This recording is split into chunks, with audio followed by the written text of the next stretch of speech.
The Lord be with you. And with your spirit. A reading from the Holy Gospel according to John. Glory to you, O Lord. Jesus said to his disciples, "Now I am going to the one who sent me, and not one of you asks me, 'Where are you going?' But because I told you this, grief has filled your hearts. But I tell you the truth. It is better for you that I go. For if I do not go, the advocate will not come to you. But if I go, I will send him to you. And when he comes, he will convict the world in regard to sin and righteousness and condemnation. Sin, because they do not believe in me. Righteousness, because I am going to the Father, and you will no longer see me. Condemnation, because the ruler of this world has been condemned." The Gospel of the Lord. Praise to you, Lord Jesus Christ. Please be seated. Praise be Jesus Christ. Now and forever. He is risen. Alleluia. Hallelujah. Good morning, everyone. Magandang umaga. Pakibati din ng good morning ang ating mga kasama ngayong umaga. And to our online parishioners, thank you also for praying with us. Your intentions are included in our Mass as well. This is our 38th day after the resurrection. So 38 Easter mystery. And we meditate on the consolation of separation. Usually, if there is separation, there is grief and anxiety, and we call that sipanks, separation, anxiety. But our gospel today talks about separation or departure.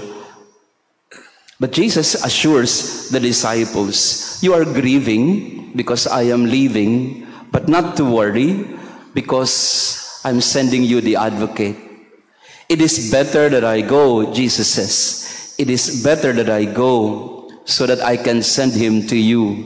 If I do not go, the advocate will not come to you." So separation is not all that bad. There is pain in departure and separation of people, but there is also some form of joy behind it. And the context of our gospel is, of course, the Last Supper discourse. Jesus is giving his final discourse to his disciples na mamaalam na siya at sinasabi niya sa kanila na aalis na ako at ninyo na akong makikitang muli. Pero huwag kayong mag-alala dahil yung pag-alis ko, may papadala naman ang Ama sa inyo, ang Espiritu Santo. So not to worry, I'll go, but somebody will be sent to you. And it is even better that I go. Otherwise, the advocate will not come to you. This is another mystery of Easter. Nagninilay po tayo sa 50 misteryo ng pagkabuhay ng mga nagdaang araw na ito. In our 38th Easter mystery, let us reflect on that. The consolation of separation. May mga pagkakataon na nakakaranas tayo ng hiwalayan o kaya ng pag-aalis ng mga tao sa ating buhay. Masakit ito sa simula. Kahapon po ako'y naimbitahan na magmisa sa 40th day ng isang yumao. And I went to say Mass for the family and their and the people who cared for this young man who died at the age of 30. And I was telling them, this is the 40th day of the death of your loved one. It is painful, but at the same time, there's also some form of consolation behind it. At ang isang consolation sa family ay bago namatay yung si Ryan, kapapanganak din lang ng kanyang anak kapapanganak lang ng kanyang asawa. So sabi ko sa family, may nawawala, pero may pumapalit din naman. Hindi hahayaan ng Diyos na lubusan tayong malungkot, na parabagang pag nawala o may nawala, tayo ay mangungulila na lang habang buhay. Things do get better in the end. There is consolation in separation. You just really need to open yourself to the possibility that there is some good effect also caused by this separation. May mga magagandang bagay din na naidudulot ang mga nawawala. Kasi may pumapalit. Hindi man mapapalitan yung nawala, pero may papalit at papalit ng isang magandang bagay. Yun ang sinasabi ni Jesus sa mga alagad niya. I'm going away, and it's better that I go. Because if I don't go, I cannot stay with you in a more intimate way. So this is the paradox of the departure of Jesus. I'm going away, but I'm not really going away. I will just be staying with you in another way, in the way of the Holy Spirit. If I am with you in a physical sense of it, I will just be limited in my presence before you. Ganun naman yung pananatili ng isang tao, halimbawa, sa buhay natin. Physically, people may be present in our life, but because their presence is contingent and physical and material, there are moments that we are not together. There are moments that we'll be separated and distant from one another. There will be some absences because of the material presence. But if a person is no longer materially and physically present, I was telling the family yesterday, nung nawala si Ryan, maaaring nawala ang kanyang physical na pananatili. Pero ngayon, hindi na siya na mawawala. Kasi nasa puso na siya, nasa isip, nasa alaala. So araw-araw, kasama siya. Kung sa physical na paraan, naghihiwa-hiwalay tayo, pero pagka may nawala, ang kanilang pananatili ay nag-iiba, mas malalim, mas palagian, hindi mawawaglit sa alaala, hindi mawawala sa puso. Ito yun ang ibig sabihin din ng pananatili ng Espiritu Santo. Si Jesus ay magbabalik sa Ama on the 40th day, but He remains with us in His Spirit. And that presence is even more intimate because we would not be expecting Jesus to walk on the roads of our lives, but we would expect Jesus to stay with us in our hearts. Kung paanong sa buhay ng tao may nawawala pero nananatili, ganun din si Jesus. Nagbalik sa Ama pero mananatili sa mas mahigpit at mas malalim na paraan. There is consolation in every separation.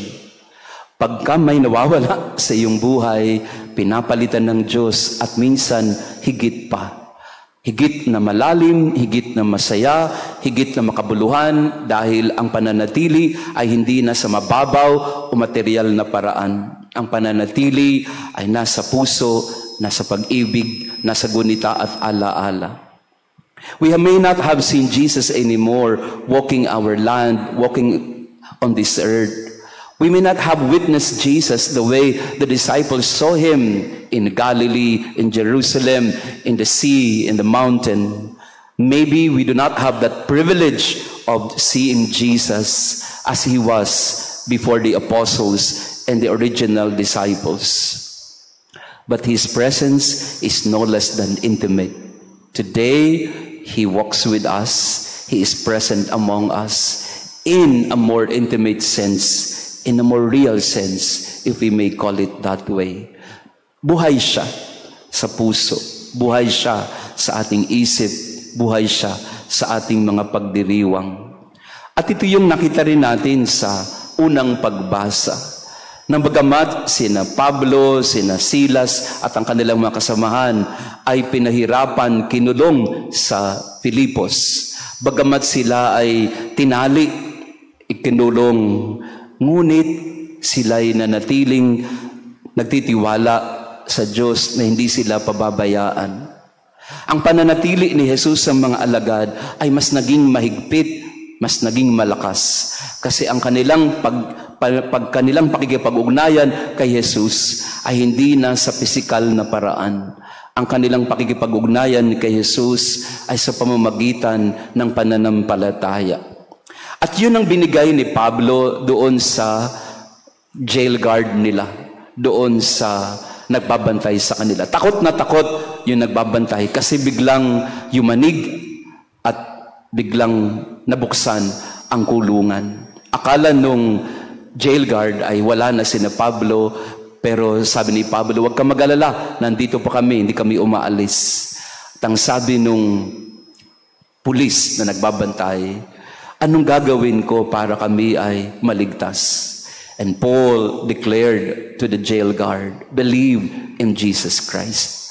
You may not have seen him, but believe in him, because he will set you free as well. So in our Mass today, we look into this aspect of our faith. Faith that believes even if we don't see. Faith that is alive because it is alive in us and in our hearts. Jesus stays with us in His Spirit. He stays with us in His Holy Spirit that always guides us to the truth, that always leads us to righteousness. There is consolation in every separation. Pag may nawawala, huwag masyadong malungkot. Ang kalungkutan, bahagi ng paghihiwalayan. Pero laging sinasabi sa atin ng Diyos, huwag mag-alala, may papalit. At pag may nawawala, may mananatili. At yun ang kakapitan natin sa araw-araw. There is grief, anxiety, and pain in separation, but there is also joy and consolation. Praised be Jesus Christ. Now and forever.